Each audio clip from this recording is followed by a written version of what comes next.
So this is a cold one with Corey and Carlisle. And if you don't know already, this is simply a free-form conversation recording session where Carlisle and I, we sit down, we have a six-pack of beer, and we talk about things that happened the previous week before. Now, these are more like audio podcasts, which means that they're longer than our video reviews, and they're also unedited. So if you're offended by the foul language, you might not want to listen. But if you aren't, then sit back, hang out with us, and we hope you enjoy. Thanks. It's time once again for a couple of cold ones with Corey and Carlisle. Oh, wow. You sound really professional this week. Oh, yeah. Oh, now you just ruined it right there. Yes, I had to get all very white about it. Exactly. Why'd you do that? Because nobody tunes in for a couple of cold ones. We got to try that sometime. How could you be serious about having a couple of cold ones? It'll be like I those. think I'm going to go and have a couple of beers and be very serious about it. It'll be like those sitcoms tonight on a very special, a couple of cold ones. Carlisle gets raped. So you touch me in the mimi hole. Hey man, what do you think about this beer? It's not bad. I don't know what we're drinking. We're Fancy Lawnmower. That's why I bought it. I was like, it was called Fancy Lawnmower. I was like, they must be bold to sell this shit with the title Lawnmower, because the first thing I think of when I see this, because for people who can't see it, it's from St. Arnold. So I think they brew locally here in Austin, and it has grass for the cover. So you're thinking this shit is going to taste like grass, shavings, and dirt. And I was like, wow, this must be really good if I can get past that image and drink Lawnmower. it. Exactly. Fancy Lawnmower. It's not like they just win. You know what? The manliest beer ever. I mean, if somebody handcrafts a truly awesome manly beer, they need to call it like turd juice. No, something like Frilly Panties or Sissy Boy beer, like Sissy Boy Ale. It has to be called ale because ale is like the gay of beers. It's but Sissy Boy Ale, and then you drink it. It's this really manly beer that grows hair on your testicles the second you take a sip. The second I got enough hair on my testicles. I don't need any more. But that's a damn good beer if you know a guy buys it, because I wouldn't buy it. Yeah, no. It's like Sissy Boy Ale. Got like a transvestite on the logo. Let me go have Fireman's 4. Give me the Skull Crusher of beers. Give me some Sissy Boy Ale. Or if they call it ass juice, you can get past that image. You're drinking a good liquid right there. Anyway, so I'm glad you're ready to move on, because ass juice is a little too far for even me. Like the label has a tap on the ass cheek and you squeeze it in it. Anyway, so let's go ahead and get into tap's going. Don't you tell me that it's got an ad. You know where that tap goes. That's why I knew, but I didn't want to go that far. Damn, puts a new message on tap that ass right there. But tap that ass. Pair of dangling nuts. Okay, now all right. Damn.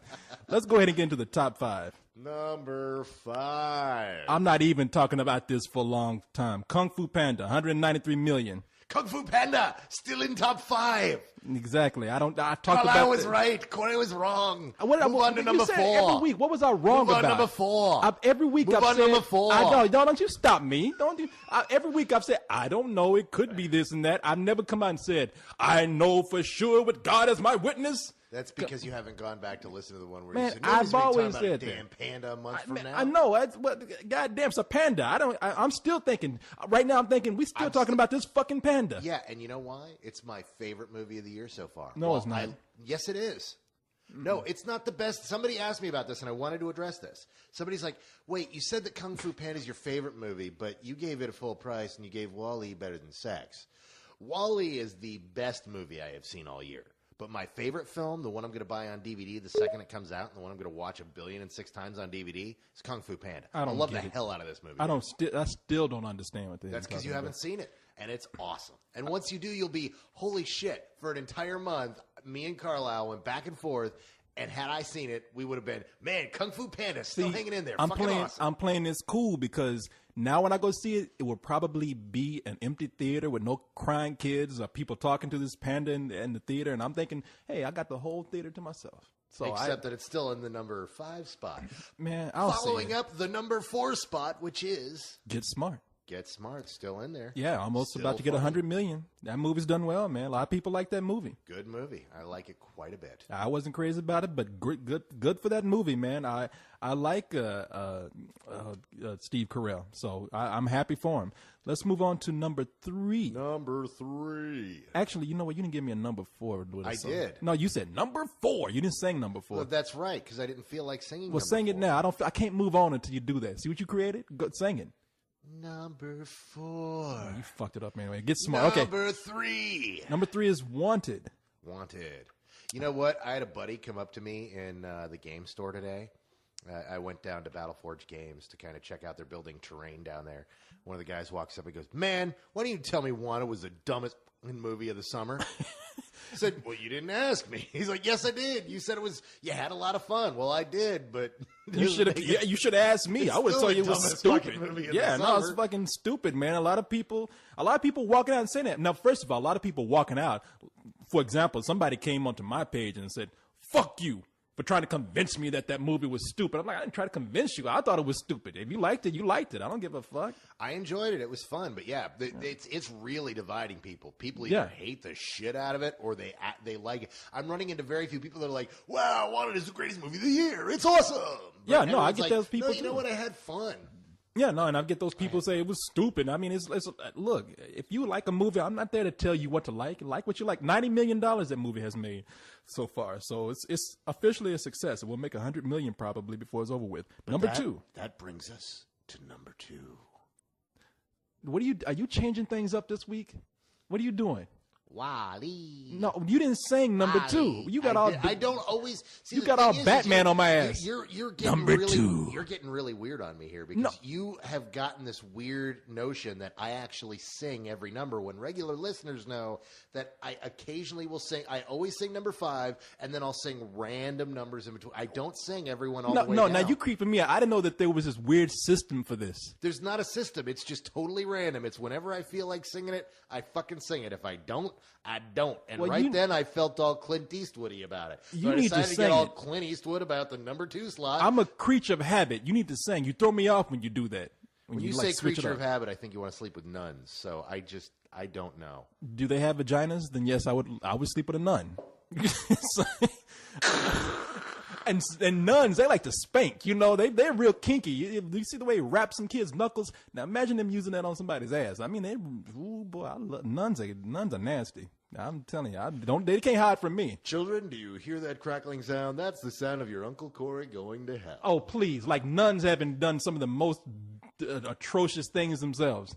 There's a movie about nuns. I had to walk out and convince myself. I don't think it had actually starred nuns, asshole. I think those No, were it was actresses about in nuns. habits. It was about nuns, and it was about. And I wish I could remember the name of the movie. It was about how they abused, I will tell- sexually hold on. abused, and Hold on. mistreated these young girls at this one home. And I walked out. I hated penguins because I hated those nuns in that movie. It's called The Magdalene Sisters. That's it. That's know. the movie. Yeah. Thank you. And that movie I pissed used to me be, off. No, in fact, true story. I used to be Catholic, and when I saw the 60-minute story about the what happened, that's when I left the church. Really? Really, honestly, because that came out, and it was one of those things where it's like, holy crap, this didn't happen like 50 years ago. This happened 4 years ago. This happened when I was alive in the Catholic Church that I was brought up. This is not right.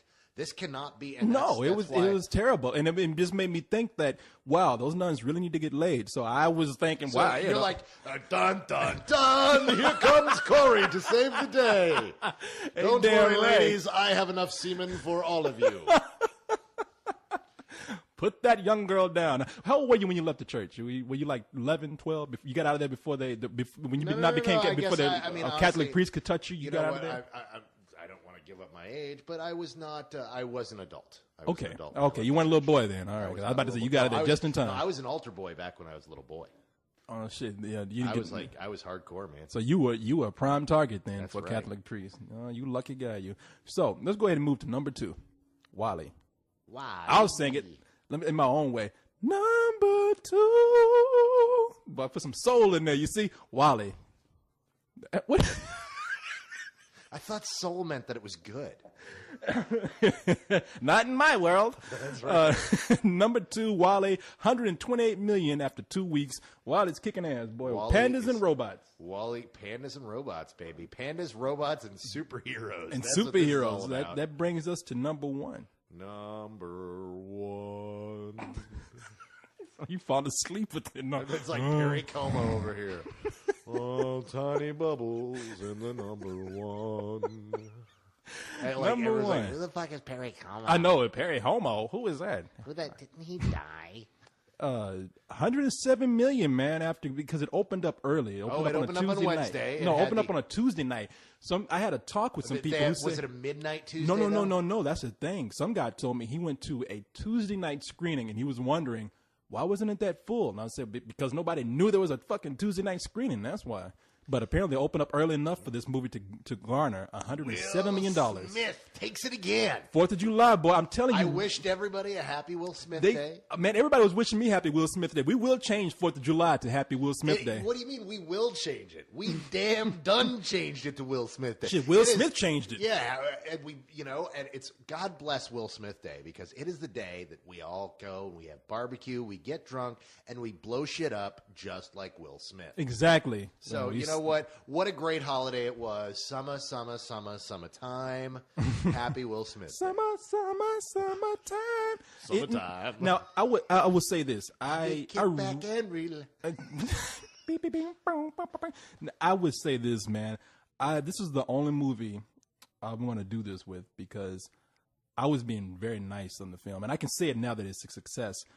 I wanted to give this movie less than what I gave it when we actually reviewed it. See, and I give you, and this is one of my problems with you sometimes, is you refuse to be honest because you want to try to give a review that targets an audience as opposed to actually just straight up saying you didn't like it. Well, no, I did like it, and I would have given it. I still would have given it. Now, when I said matinee, because I gave it a matinee, I said I would give it a very, very, very high matinee. I'm splitting hairs here now. I would have given it a borderline rental low matinee, and I would have said low matinee because I really don't like the second half of that movie. And it's not even the second half; it's the third act that you don't like. No, I was about halfway. It's the big revelation where everything kind of changes. Yeah, and that's the big third act. Okay, twist. then yeah, I don't care what people say. I don't know how you cannot love that first part of the movie, except for some really bad music cues. And it's not that they're really bad; it's just that they're like.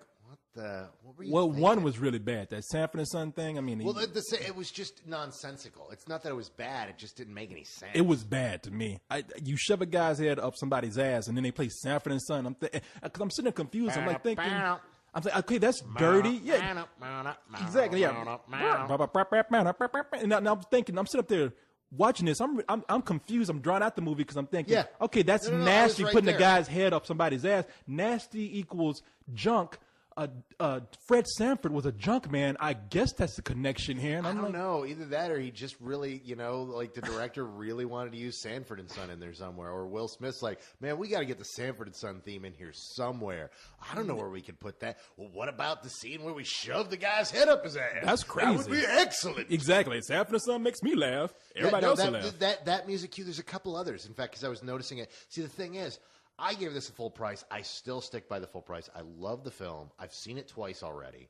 I absolutely adore it. And but still, there are a few cues in there where it's like, that, why? Yeah, that didn't make sense. Yeah. And there was one or two songs where it's like, really? You went with that? I see where you went for the bass joke there, but like, boom, get out the way, really? Because that was a little... it made more sense than Sanford and Son. No, it made sense, but it made too much sense. For those who haven't seen the movie, there's a scene, the first time we see Will Smith go into action, they play... Well, now don't ruin it, that's the funniest scene in the fucking movie. What? No. That's the funniest scene, him flying to Ludacris move. Oh, no. Oh, that's what I was going to say. They play Ludacris, get out the way, move. And I can understand because he's drunk and everybody's like, whoa, look at us, a drunk Will Smith, get out the way. Yeah. Sanford and Son, I'm like, what the fuck are they playing that for? But hey, you know what? Good for Will Smith. I'm glad the movie did well. I don't really think it's a great movie, but I had a lot of fun watching it. Did you read the story about what he told his little girl? No. Okay, well, here's the thing. There's this other movie out there that we really haven't spent much time on because really, why would we? It was Kit Kittredge.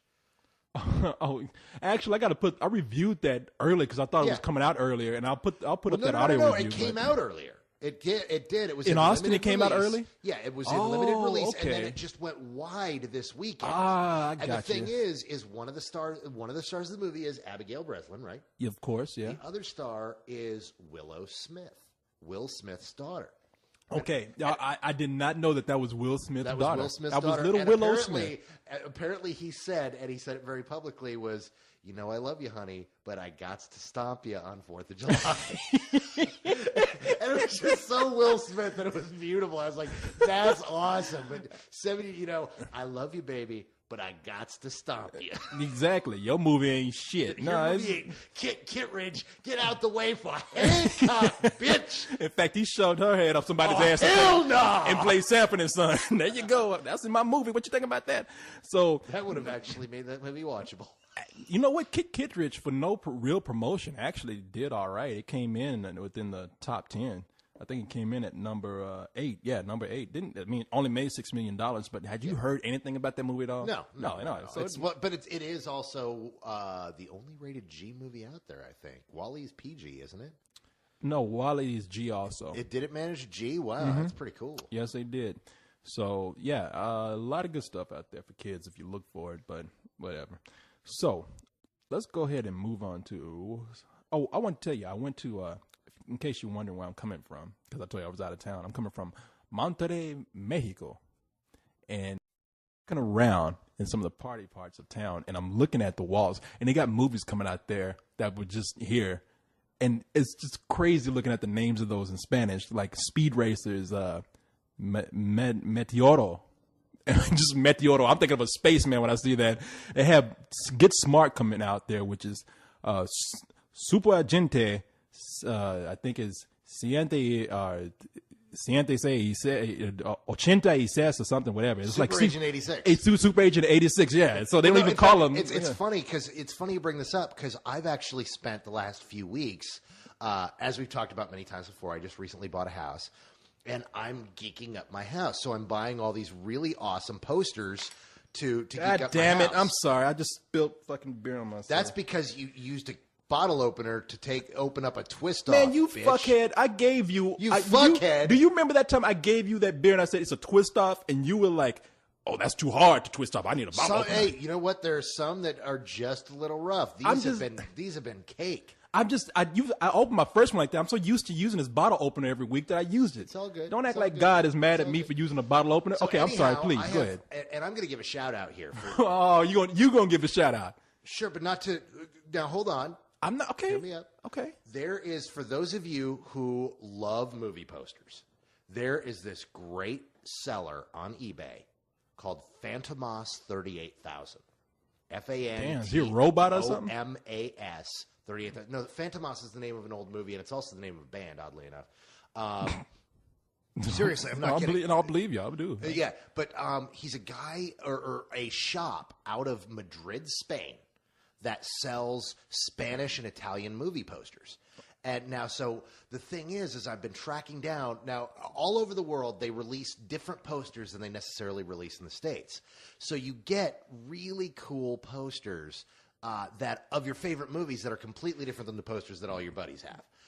And they have posters going way back, 40, 50, 60 years. Damn, and so that far, I've been huh? tracking down really cool old movie posters. I bought one for the classic 1964 film, The Killers, with Lee Marvin, Angie Dickinson, Ronald Reagan.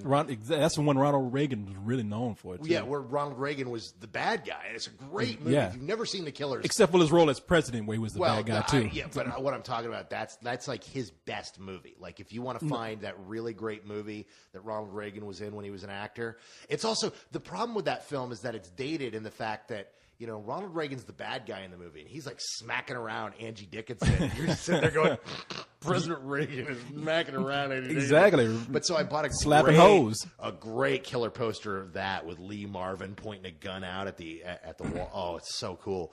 And I just found this other one the other day for a film that was released in Europe but was played on television here. What was it? We know it as the pilot episode to Buck Rogers. They actually released that in a theater. They released the pilot episode as a movie over in there. Germany. It's called. I have the Spanish poster for it on the way now. It's called Buck Rogers El Adventura en Espacia.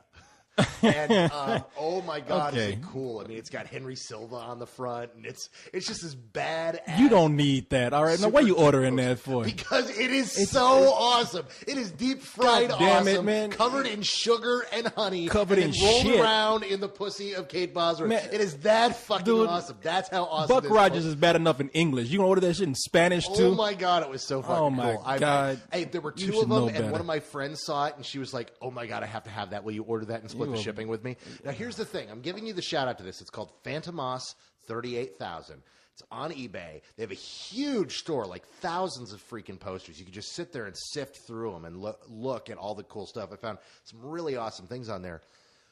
I ordered this Thursday night.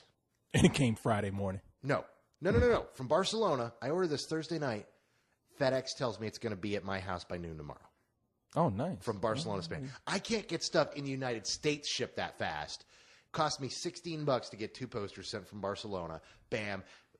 And that's because he sent it out and it's on a holiday weekend. So, the last time I ordered it on a Saturday and it arrived on a Thursday because Monday was a national holiday in Spain. All I know is you're at home sitting on lawn chairs, but you buy Mexican posters. Boy, on lawn chairs? You haven't been to my house in weeks. I actually got all new furniture. This place is awesome, dude. My house has become swank. Dog is in there starving and you buying fucking posters. You should be ashamed. Because I'm really neglectful.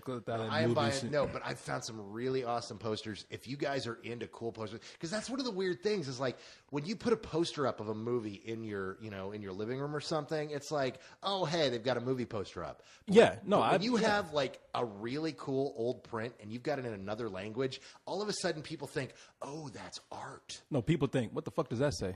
Buck Rogers in Spanish. What the fuck you order that for? That's what they think. Dude, that's not going in my living room. That goes in my geek room. I know what you mean. Yeah, right behind you. You got Black Samson. Black Samson. Now the thing is, you get mad props from me for having Black Samson in your living room because that's fucking pimp. Even though I haven't hung it up yet, I'm just behind my couch. I know that's going up. It'll go up soon. No. But that speaks to who Corey is, and that's when people walk into my geek room and they see Buck Rogers, they know, dude, that's Carlisle. Of course, Carlisle loves fucking Buck Rogers, because Buck Rogers was the shit. I met Gil Gerard when I was 13 years old, and I thought he was the coolest person on the world. What do you say? Get this fucking kid away from me. No, actually, he was hitting on my mother. What, he's hitting on your mom? He was hitting on my mom. Damn, can I talk to your mom? She that hot? Can I talk to her? I'll talk to her. No. Give me a number. No, Buck Rogers just didn't have good taste. I'll wear a Buck Rogers outfit. Try to talk to your mom. Even had a little midget next to me talking about bitty, bitty, bitty. No, it's cool, man. Well, I will make a special trip to your house to look at this poster, and if I like it enough, I'll steal it. And Hancock was coming out there too. I didn't get a good glimpse at it, man. So. Yeah, no, but there's but seriously, you might want to check because he's got a lot of great exploitation posters, and there's a lot of cool stuff. I love sci-fi posters too and everything. I like a lot of posters. I just haven't had a chance to hang them all up yet. I'm just saying because this is the second time I've ordered from this place. I love this place, and it is literally it's one of those unknown geek cool places that now I'm. What's it called? Phantomos 38,000. Phantomos. He's a seller on eBay. Did I start with an F? Yeah. Okay. FANTAMOS. To make sure we had 38,000 PH going on there. And he's whoever Phantomos 38,000 is, he's my hero. All right. Looking here, last week got a ton of emails from people saying that they loved Fantastic Planet. That when we recommended that to them, they said went out, got it. Actually, a lot of people went out and searched the movie, and came back, watched it, and got back to us and said really loved it. And I got a lot of emails saying, "Hey, that was great.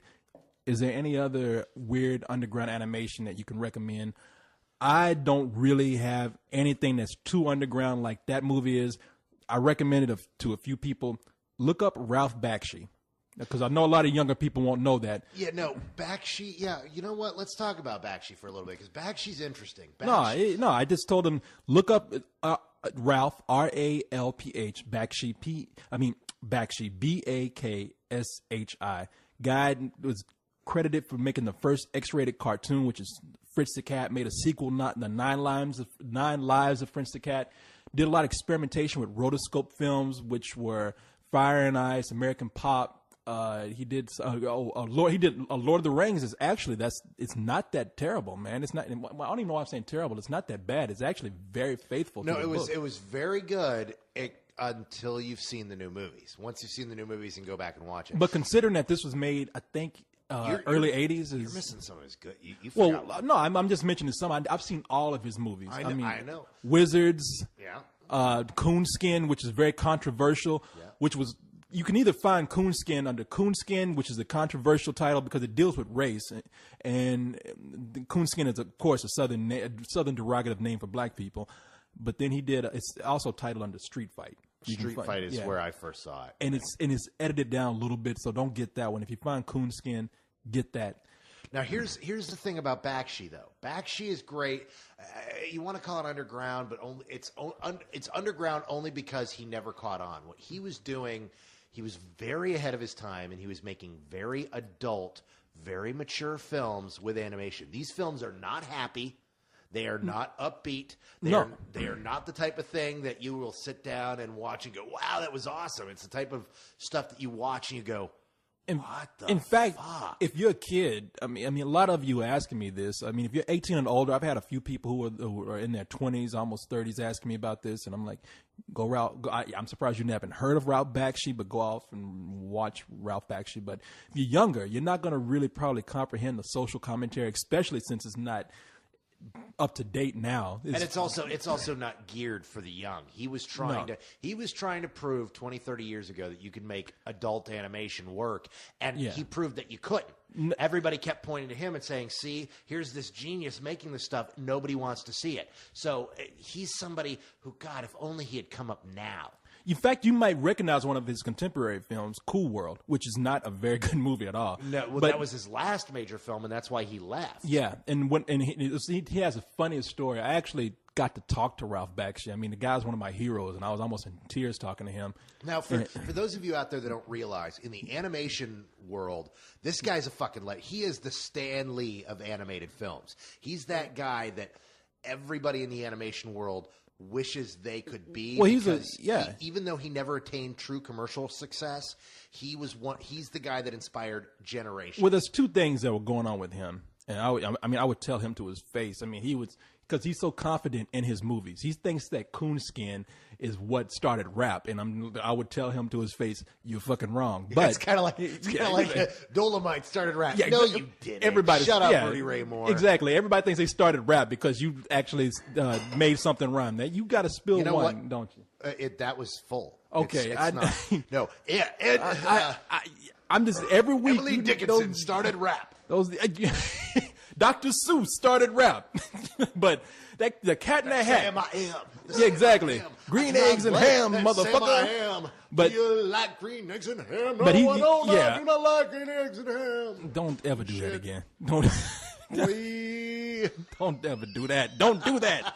But no, he claims that Coonskin is like Scarface to him. He's like, every rapper has it in their home. I'm like, man, they do not. Half these rappers don't even know what the fuck Coonskin is, and those that do are cool. But I got into his shit when I was about 8 or 9 years old, and because at 8 or 9 years old, I was like saying, animation is just not kid shit. It can be adult too. So, so the 9-year-old knew what it was. Exactly. But no, I'm just watching it because I'm like saying, wow, why are my parents always saying this stuff is for kids? And I'm up here watching a cartoon where a girl is flashing her titties and everything, and they still are saying it's okay for me to watch this because it's a fucking cartoon. Are you that mentally blocked? So I grew up on this shit, and as I watched it more and more, because I would study that shit, man. Yeah. And I just said, this guy is a visionary. He's a borderline genius, man, but he cannot tell a coherent story to save his ass. Well, he can. He just ends them depressingly. No, Coonskin is a classic, but disjointed as shit. Well, Coonskin, yeah. But no, look, I'm up here talking bad about the guy. He did tons of other. Hey, good looking. You're not talking bad about the guy's a fucking genius. No, he's one of my heroes, probably, man. The starter one, the one that if you really want to get into the world of Bakshi, go out and check out Wizards. That's not the starter one. The starter one. No, the starter one is Fritz the Cat, because that was notorious. Well, no. But the thing is Fritz the Cat it's really early animation. He didn't have a huge budget. It's funny. It's good, but it's no. The one that if you really want to wet your whistle on what he was doing, Wizards really kind of encapsulates everywhere he was going and just how bizarre he could get with it. Oh yeah, I mean, if you want to talk about people who were also the reason I mention it. It's also the one you can go down to Blockbuster and find. Yeah, no, it's you can the one find that is most readily available. You can find that. Yeah, you can find that one. Lord of the Rings is very, very available too. You can find that, but again, once you've seen the Peter Jacksons, going back and watching those is painful. But there's two modes to him. He did this stuff that was very cartoony in his animation style, and then he went and tried to. He wanted to produce movies, and now this is me. Maybe not remembering correctly, but he wanted to produce animated movies more realistically, but not he didn't have the staff and the budget to do that. No. So he did the rotoscoping thing, and the one movie that was shown on HBO over and over again that a lot of people saw was American Pop. And they were like, wow, what is this? It looks like real people. It's a real story being told, which is one of his problems also. He tried to tell sometimes real stories using rotoscope, and that didn't work too well. But they're like, this is kind of visually fascinating. So the guy is a visionary, man. I mean, it might not be new to you, but go and revisit it. If you haven't heard of him, go and look up his stuff. And I'm warning you, I personally think that it's not very coherent storytelling. But his stuff is very experimental. Yeah, but watch it. But it's very good experimental. I'm going to try and get an interview with him, a phone interview. I mean, because that would be my dream. The guy, I mean, he's such a nice guy, too. We talked to each other for like about 5 minutes, and I was like, he doesn't even remember the fuck I am. But I was like, wow, I barely lay praise on somebody like this because celebrities are just celebrities, whatever. But this guy is influential. Yeah. And I was like, holy fuck, man. Yeah, I know a whole generation of animators who were all influenced by Bakshi. He was that guy. And go and watch this fucking Mighty Mouse cartoon that he put on. And it's funny because I know about Ralph Bakshi. I saw this shit when I was a teenager. And he did a Mighty Mouse cartoon for Saturday morning. And I said to myself, he's going to fuck this up and get it off. And I didn't mean fuck it up in a bad way. I was like, he's going to do something and get this shit yanked. And sure enough, there was one episode where Mighty Mouse, he sees this poor little girl, kind of like the matchstick girl on the street. And she gives him a little flower girl. And he takes it, crushes it, opens his palm, and it's all powder. And what does he do? He sniffs it. Like, first thing you think automatically is, okay, he just did cocaine. And of course, some preacher saw this and said, get that shit off TV. And I was like, but it is kind of weird. So, and it's a very bizarre cartoon. It creeped me out at times. If you can get a hold of these old cartoons, they're fascinating. Watch them. And because he also worked for a ton of animation studios. He worked for Terry Toons, which I think did Mighty Mouse. And since he kind of worked for them, he was able to do a cartoon about them. For those of you, this might be too old for some of you younger people out there, but there was a cartoon called The Mighty Heroes. It had Rope Man and Baby Man. A lot of people don't remember this. I don't even remember this. But I remember weird ass shit like that. What the hell is this? Well, in Waco, this is something you're talking about syndicated TV. Like Waco yeah, exactly. You know, you're talking about shit that they just bought bargain bin and just reran it on some cartoon show they had. And Mighty Rope Heroes. Boy, and the Amazing Baby Boy. Really, what it was actually just a bunch of old cartoons from the 50s, and they dubbed in new voices and made it a superhero. No, show. they were from the 60s because they did that budget animation, and so he was able to even take some of those characters and put them in Mighty Mouse. Like I said, look, this shit is before me, but they reran it. I saw it. Ralph Bakshi, look him up. Ralph, R-A-L-P-H, Bakshi, B-A-K-S-H-I. Look him up and watch some of his films. And if you haven't seen them, you owe it to yourself, especially if you love animation. So anyway, what's on your mind? I have nothing on my mind. Okay, I have something on my mind. Did you see The Day the Earth Stood Still trailer and the Quantum of Solace trailers? I'm just mentioning cool trailers that I saw. I saw The Day the Earth Stood Still trailer. What do you think about that? I thought it looked kind of cool myself. See, actually, well, it's a weird thing for me. I've been emailing back and forth with the director of that for like 2 years. He reads my stuff. I love you, Carlisle. No. He reads my stuff on another site, and he shares the same opinions with me. And I loved his last film. You didn't. But Which was? The Exorcism of Emily Rose. Didn't hate it, but didn't like it. Yeah, no, I remember. You really didn't like it. And had a couple of creepy parts in there. Most of it was bullshit to me. Well, because it was very...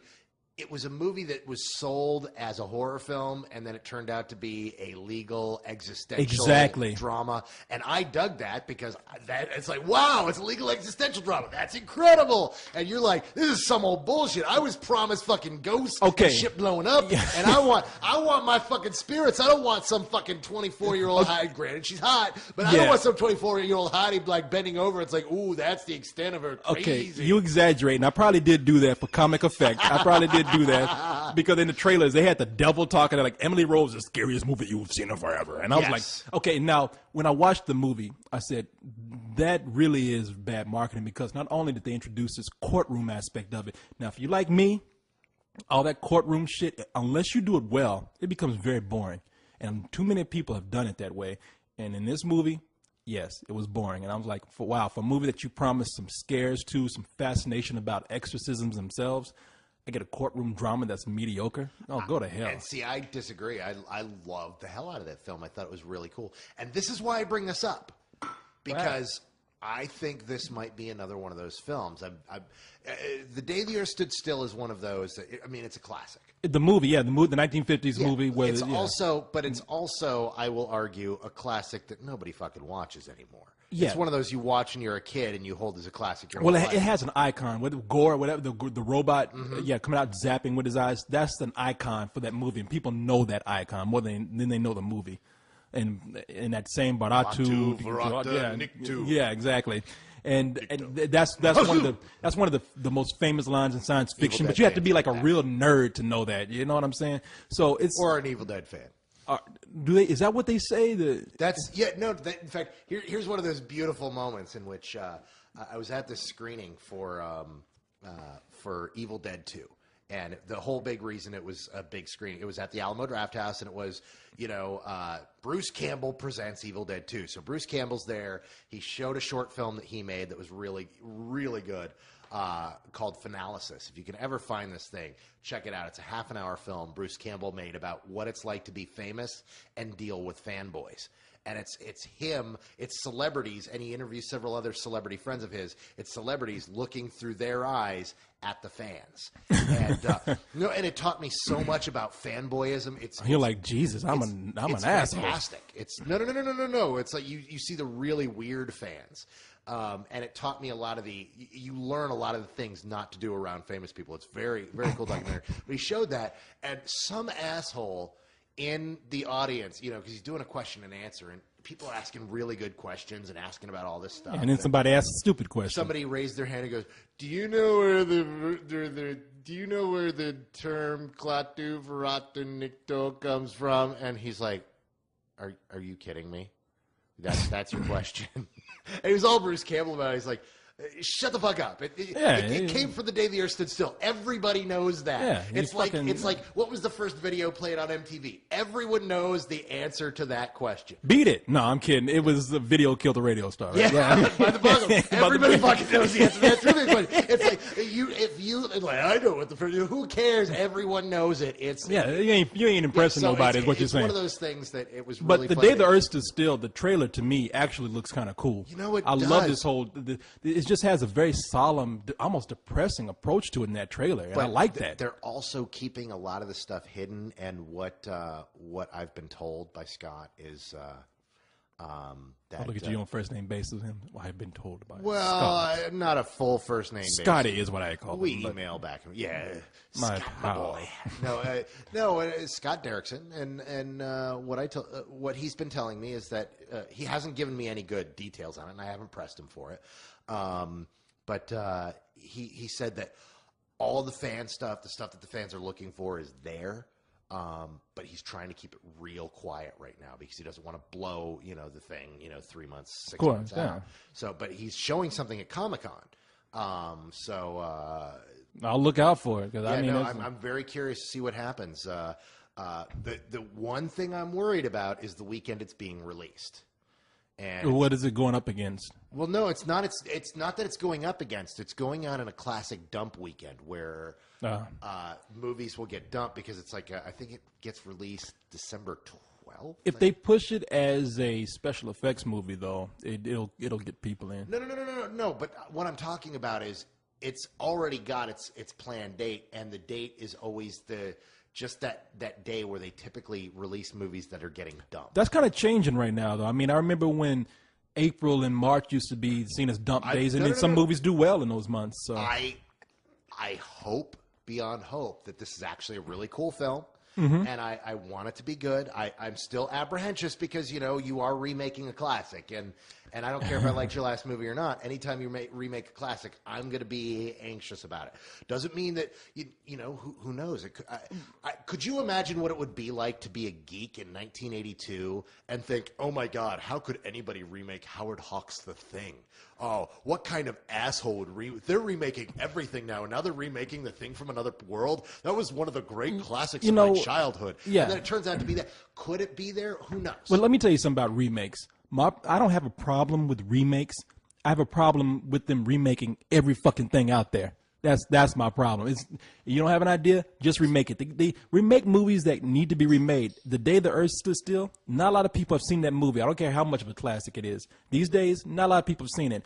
Yeah, reintroduce it, remake it, have people go discover the old one. Exactly. I'm fine with that. When you're remaking shit that doesn't need to be remade, then like some classic movies, I don't know about that. This is where, the reason why I don't get all geek rage about remakes is because I save that for the special moments when it needs to be done. There are people who scream about every remake and then feel they have to write the 12 billionth rant about why are they remaking everything these days. Thing is, you look at the history of films, we've always been remaking things. There's the same amount of remakes every year going back. They're always remaking shit. Are we remaking TV shows or are we remaking movies? Look, back in the day, we remade things. I mean, we remade Cecil B. DeMille remade the Ten Commandments. No. I know. I mean, I put I had a weblog about that, about my the top five greatest remakes of all time. If you haven't seen that, check that one out. It's in my blog. It's in my video blog section. But the thing is there are times where, like a few years ago, when Ben Affleck and J-Lo were still dating. Remember when they were Bennifer? Oh, how could I forget? How could you forget Bennifer? Because we couldn't turn around without hearing about Bennifer. Yeah, remember when they were going to remake Casablanca? Man, I wonder if that was a publicity stunt. That's what you get pissed about. No. So many people screamed and hollered. They refused. Nobody was going to let them do that. They thought they were big enough to pull it off, and then it's like, oh hell no, you guys are not remaking. Yeah, Casablanca. no. They look. Maybe if it had been done by a more classy couple or just a badass director, I even then would have been like, no, fuck, don't do this. Move on to something else. Yeah. But you talking about Jennifer Lopez and Ben Affleck? You better get your fucking ass on out of here with that shit. But really, Casablanca is one of those rare films. I just saw this in a theater again just a few weeks ago. The audience just went nuts for it. I mean, I took a bunch of people who had never seen it, and they just went nuts for the film. They were laughing in all the right places. They're just some film movies that holds up. If you out there have still not seen Casablanca, but it's one of those films that you think, oh, I've heard about that so many times, I feel like I've already seen it. You haven't seen it. You have to sit down and watch this movie at your earliest convenience. It is the greatest fucking movie ever goddamn made. Okay, I wouldn't say ever. It's a good movie. No. It is my favorite movie of all time. I've watched that film hundreds of times. Not mine, but I mean, it's a good movie. Yours is Black Samson. I think it's not Black Samson, and yours is every fucking Michael Bay movie made. Sure it is. No, I'm saying I love this movie.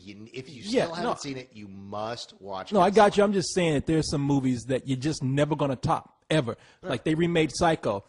Okay, fine. You experimented. That's great. What did you accomplish? Nothing. I mean, because Psycho, I wasn't pissed about it, but I'm like, hey, that was wasted time, man. It's funny that you bring that up. I saw that again in a theater recently, and it was one of those things where it's like, yeah, no, they shouldn't have remade this. Although I will say that seeing it again in a theater, there are two performances in the remake that I prefer to the performances in the original film, but I still prefer the original film. William H. Macy and Viggo Mortensen were just so much better than the guys in the original film. Well, that's just probably because they were updated, but because both of those guys are incredible actors. Viggo Mortensen and William H. Macy are both just top of their game badasses. You want to get into some email? No, I hate email. I fucking hate email. No, answer an email. I don't care. Okay, let's go and get into some email right here. Want to answer an email? We got 18 minutes left, so 16 now. So I figured, hey, why not jump into some email real quick? Oh, let's see. Well, of course, hey, Alex Hacker, man, had a very excellent question here. and he says, with Mike Myers wearing out his welcome in comedies, do you think he should go the Jim Carrey route and try his hand at a more dramatic role? And he does mention Studio 54, and he says we all know that sucked ass. If not, well, hey, look, that's what he says. Hold on, let me finish. If not Mike Myers, then what comedic actor should try a more dramatic role? And that's from Alex Hacker. Let me just first say that a lot of people after The Love Guru, they thought I hate Mike Myers, and I don't. I actually think Mike Myers is a very talented guy. I think all those accents that he can do, that's for nothing, all right? It's just the context that he does them in, it's which he keeps doing the same series of jokes over and over again with them. I think, yeah, I totally agree that he should apply himself in a different direction, which would probably be doing a more serious role. Alex, you're on crack. 54 was actually not, it wasn't a terrible movie. It didn't suck ass. It was a good movie. It was a great kind of a great slice of what that time was. And it was worth seeing for two reasons. One, to see Ryan Phillippe, who kind of exploded out of that movie. And he did a really good job in that. And then, of course, Mike Myers, who's incredible in that movie. He's fantastic. Even though the movie is not like an epic classic, even though I don't even know if it'll hold up. I agree with you. I think the movie's not bad. But I don't think it's that good. But I do think if you watch it for one reason, you do get a glimpse of Mike Myers actually doing something a little more serious, and he pulls it off, which gives me confidence in him doing something more serious now. Yeah, no, and the thing is that if you look at the history of comedians going to serious film, comedy is just acting. Comedy is all about, in order to do comedy right, it's all about knowing exactly what to say, when to say it, and how to say it. It's all about timing and delivery. That's all acting is. So moving from telling a joke to selling the idea that you're really wounded by something, there's a lot of acting involved in good comedy. So it is not that far of a leap. That's how we've seen people like Jamie Foxx. Yeah. We've seen Robin Williams. We've seen, of course, Jim Carrey. We've seen what's his name? What he was in Homicide. I just knew Richard Belzer. Yeah, Richard Belzer. We've even seen. He was in Aliens. You know what I'm talking about. Oh, Paul Reiser. Paul Reiser. We've seen Paul Reiser do dramatic roles before. He's gone back and forth. Yeah, he's gone back and forth. No, it's not a far leap. So, it really, you know what? Who really impressed me recently? Dane Cook, who I'm not a fan of his comedy. Oh, you talking about in Mr. Brooks? Yeah, Mr. Brooks. I thought he was solid in Mr. No, he Brooks. was good in that. I don't even like Dane Cook that much. Movie. Yeah. In fact, the thing about Mr. Brooks is one of those movies that somebody promised to send it to me. They read my review online. They promised to send me a version of it. It never came. I've been waiting for this thing. I want to see this thing. Somebody did exactly what I said and edited out all the scenes with Demi Moore. Because all the scenes with Demi Moore felt like they were put in there by a producer who said, you can't make a movie about a serial killer and just a serial killer. Yeah. We have to have somebody the audience will like a cop character. No, all the scenes with Demi Moore suck ass. Everything with Kevin Costner and Dane Cook and Kevin Costner's daughter is fantastic. A lot of people think that, look, I've seen Kevin Costner in two movies that weren't very well accepted that he was good in. What is it? 20,000 miles to Vegas. 3,000 miles to Graceland. To Graceland, yeah. He was a villain in that movie, and it's a terrible movie. But he was good as a villain, if you ask me. If you want to talk about him being good, let's talk about 13 Days, where he was fantastic. Yeah, no, he played the Secretary of State. Oh my God! Well, before we go too far off point, let's get back to not Secretary of State. I'm sorry, he played the president's chief of staff. Yeah. And that's during the Cuban Missile Crisis and whatnot. But let's bring it back to... If you haven't seen that film, that's a film to track down. 13 Days, incredible film. But no, look, it's harder for an actor to go into comedy than it is for a comedian to go into acting, because you're right. Yeah. It's all about timing. It's all about being comfortable in front of that camera. I mean, if you're comfortable enough to go up there and tell a joke and possibly bomb, you can go and probably switch to drama. And it's all about knowing how to bomb and how to keep going even when you are bombing. Now, I've seen some comedians actually make the transition briefly, and I thought that, wow, they can do this if given a chance. Sinbad. No, not no, but hell no. Now we've taken this crazy train off the road. I am going to talk about black comedians, and I don't mean to bring it to a black thing. I mean, I wish I could think of some other people than black people so nobody would hold it over me, but there's just two people that immediately come to mind. Chris Tucker, who was in Dead Presidents. who actually did pretty well. And wait a minute. Well, I don't know who you think of. I was going to say Mike Epps, but I don't know who you're going to say. well, no, I was going to say Chris Tucker was also in. Oh, Jackie Brown. But he was being funny in that. Well, not really. No, he was funny, but he wasn't doing a comedy. There was 1 second in there where he's the like, funniest part is when after he's dead. Well, no, even when they open the trunk, he's like, "Hey, motherfucker, what you bam bam," you know. But there's a brief second in there where he's actually talking to Samuel Jackson, like, "Hey, man, good looking out, man. You want to come on in?" But he's still kind of being funny. But in Dead Presidents, he's being really serious because he's a strung out junkie. Yeah. And Mike Epps, I saw really briefly give some sort of seriousness to his role in Talk to Me, where he was Don Cheadle's brother.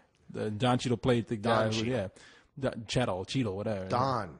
That's what. Who did I say? John. No, I said Don. I did say You're Don. Like I didn't say Cheadle. John. John Cheadle. You people go back and listen to it. I said Don. I said. What do you mean, you people? What are you talking? Why are you calling us you people? All right, Ross. You know you black people and everybody else. No, you Negroes out there. Listen to what I'm saying. No, it's Don Cheadle's brother in Talk to Me is played by Mike Epps. Mike Epps is of course, I don't even like him sometimes. I think he's too over the top. But in that movie, he shows some restraint. And I was like, you know something? You give this guy a serious role, and he can do it. Speaking of, you want to talk about great black comedian transitions? Jamie Foxx? Dude, Eddie Murphy. Oh, you know what? I mean, Eddie Murphy did a lot of comedies, and then he did Dreamgirls, and man, was he fucking fantastic. There was you're gonna hate me for this, but I'm still not convinced with Dreamgirls because most of his time he was being Eddie Murphy. Hey, girls, how you doing? And hey, lady, come on, sit in the back of the bus with me. I want to party with you real quick. I want to chat with you. But there was one part in that movie where I thought like, wow, I really feel the emotion, and it was a look that he just gave. Now, you can get that look sometimes from just holding the camera on somebody when they don't even know it. And when you don't have to do any dialogue, that's easy to get. So I'm still not fully convinced with Eddie Murphy. But I think he's a talented enough guy to pull it off. I think Eddie Murphy has it. Now, there's a lot of great comedians who have, and look at comedy actors who have turned into serious actors. One of our most Academy Award-winning living actors today started out as a comedian. Tom Hanks. That's right. He was doing comedy. Tom Hanks was doing dumbass comedy. I mean, come on. Who could forget the timeless classic of Turner and Hooch? Man. And yet here is the guy that turned around and gave us Forrest Gump and gave us Philadelphia and has done so many great roles since then. Bachelor Party, man. Forget Turner and Hooch. Bachelor Party is one of the good comedies. Bosom Buddies that he did on television. See, I loved Bosom Buddies. I did too, man. I used to come in and I had to watch Bosom Buddies. It was a syndication I watched. I got to watch Bosom Buddies. Now, Bosom Buddies is a show with Tom Hanks where he's with another. Wasn't it Peter McNichol that was also on the show with him? No, it wasn't Peter McNichol. It wasn't Peter McNichol. You're thinking of Christy McNichol's brother. Yeah. Peter McNichol was in Dragon Slayer. No, that wasn't the guy. No, you're right. It was not that guy. I forgot what the guy, Peter something, I think. Yeah, it's Peter something. It's one of the Peter. But anyway, Tom Hanks came from this big fucking comedic background. He is one of our most treasured dramatic actors now. A lot of our dramatic actors really did come out of comedy, and it's really not that far. And look at Jamie Foxx. I mean, again, Jamie Foxx. I'm just bringing him up because Jamie Foxx did 5 years ago did a comedy show on stage. Who thought he was ever going to be? In fact, when he was cast as Ray, everyone was like, "Really? Come on." But did you see him in The Kingdom, man? He was very good in The Kingdom. Miami Vice. The Kingdom is after, and the Miami Vice is after. Yeah, I know. When people took him, I love Jamie Foxx. I think he's an incredible actor. But I remember when he was cast as Ray, and everyone was like, "Oh, great, where's this going to go? This is the guy that does stand up." And then he was just fantastic. No, he was great. I mean, Ray's a very dull movie to me. Where the hell are you going? What? I mean, you just whispering to me in the middle of this. I was saying keep talking. Oh, you got to go? Okay. Yeah. Okay, go ahead. Keep talking. Okay. Don't all right. say anything about it. Okay.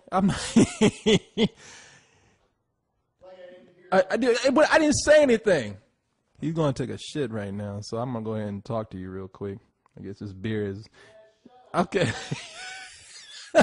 Oh, he's taking a piss right now. I guess this would be a good time for me to check email while he's doing that.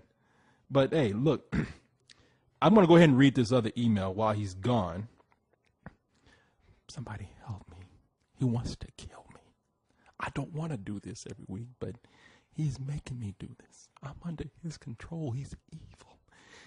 Evil. Okay, let's see what we got here. It says, it's a nice email. And it's good to read because he doesn't like to read nice emails. I can read this nice email to you. And I think I just want to show my appreciation to you out there who appreciates us.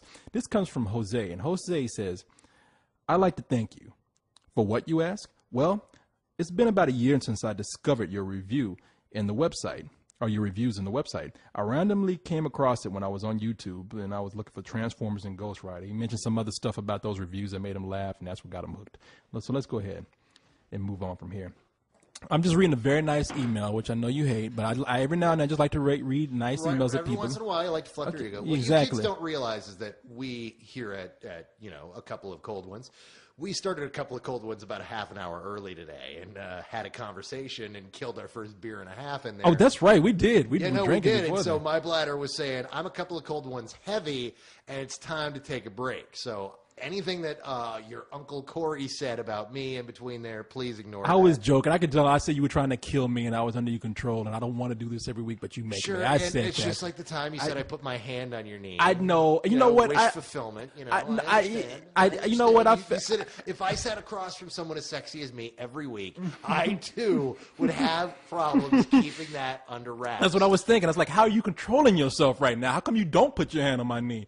Male or female, our animal, so what's our this vegetable. Very nice complimentary. That's from a guy named Jose. And I was just reading email. about him, and he was saying that he came across the site on YouTube, and he was thanking us for making it happen. He just says, it's been about a year, and I've heard interesting things on movies, comics, DVDs, and anything else you and the rest of the crew have been kind enough to share. I'm entertained on a daily basis, and I just wanted to thank you for all the hard work you do. And everyone goes through, and what everyone goes through to keep the site up and running. Thank you, and that's from Jose. And I mean, Jose brings up an interesting point. I mean, it has gotten to this point with at least on this show that I just noticed that we are actually recommending useful things and helpful things to people. I mean, maybe not helpful, but interesting things. I mean, I've noticed that because I didn't think this, you and I just bullshitting, but we bring up something and then people email us and they're like, wow, I didn't know about that. Thank you for mentioning that. I didn't know it. I looked it up and I was thoroughly enjoyed by it. So that's all I was just reading his email for. And I really appreciate that. Every now and then I like to let people know that we're reading their compliments and I want to thank them because without you people out there, well, we wouldn't be at the point we are. There we go again with you people. Jose, you Mexicans out there who come to the site, I really appreciate the help you give us. Now, come over and mow my lawn. Now, no, it's very nice of you to say that. Euphemism? Euphemism for what? What the hell are you talking about? Have you never heard? Never mind. If I have to explain it to you, it's not funny. Anyway, well, everyone else out there that knows mow your lawn, they're all like, "What? Is that like a fucking shave my groin area shit? Is that what that is? Is that what you're talking about?" Because I'm not on this childish shit like this. I need to teach you comedy, because I'm not like a fucking 9-year-old up here giggling at this shit. And like that's you why are. I just said, "Is that a euphemism?" It just ran off with it, but no, shit. You gotta you grind gotta get nasty. What you gotta do? Is that a shave your groin joke? Is that what that is? I don't fucking get it. I have been so mature this whole broadcast, and you had to take it to that level. It's a good thing it's 11:15 because we have. We're coming up on the time it takes to tell them get what out of time here. it is because they're going to go, it's not 11:15. It doesn't matter. I mean, keep in mind that this is pre-recorded, people. You know that. How much time do we have left? We got 3 minutes. Actually, 2 minutes. Okay, I just want to say, because you moved past it last week, and I got a number of angry emails about this. About what? Fuck we didn't talk about George Carlin? George Carlin. Fuck George Carlin. No, I'm kidding. Dude, if it weren't for George Carlin, we wouldn't be here. You know something? I must have answered that somewhere else because I thought about talking about George Carlin. We didn't talk about George Carlin? No, because I brought up George Carlin and you moved on to something else. We never went back because you wanted to talk about Stan Winston again. Okay, well, we got 1 minute. What do you think? George Carlin. Dude, awesome all guy. I can say is, when I was 10 years old, my dad brought home Carlin on Campus. And I was hooked from then on. I mean, that guy introduced me not only to how to properly use the F word, but I memorized that tape, dude. I recorded that thing. I memorized it. I love that guy. The guy was an inspiration to me.